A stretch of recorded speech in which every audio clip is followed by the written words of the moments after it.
Hello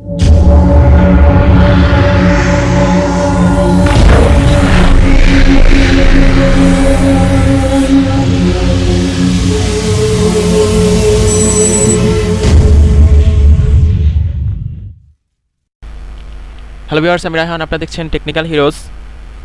Nova সিরিজের নতুন phone আনলো স্মার্টফোন নির্মাতা প্রতিষ্ঠান হুয়াওয়ে।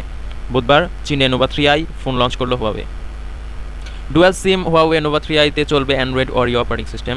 এর উপরেই কোম্পানির নিজস্ব UMUI 8.2 স্ক্রিন চলবে।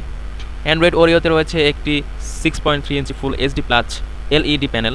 ফোনের ভিতরে থাকবে high silicon green 710 chipset, 4GB এবং 6GB র্যাম আর 64GB 128GB স্টোরেজ। ছবি তোলার জন্য হুয়াওয়ে নোভা 3i-তে একটি ভার্টিক্যাল ডুয়েল রিয়ার ক্যামেরা থাকবে। এই ক্যামেরায় একটি 16 মেগাপিক্সেল প্রাইমারি সেন্সর ও একটি 2 মেগাপিক্সেল সেকেন্ডারি সেন্সর থাকবে। সেলফি তোলার জন্য হুয়াওয়ে নোভা 3i একটি 24 মেগাপিক্সেল ও একটি 2 মেগাপিক্সেল ডুয়েল ক্যামেরা সেটআপ থাকবে। এর সাথে হুয়াওয়ে নোভা 3i-তে একটি 3340 mAh ব্যাটারি থাকবে। অন্যদিকে হুয়াওয়ে নোভা 3i এর দাম 1999 ইয়ান থেকে শুরু হবে। 3টি আলাদা স্টোরেজ ভেরিয়েন্ট এই ফোন বিক্রি হবে, যদিও টপ ভেরিয়েন্টের দাম এখনও জানা যায়নি।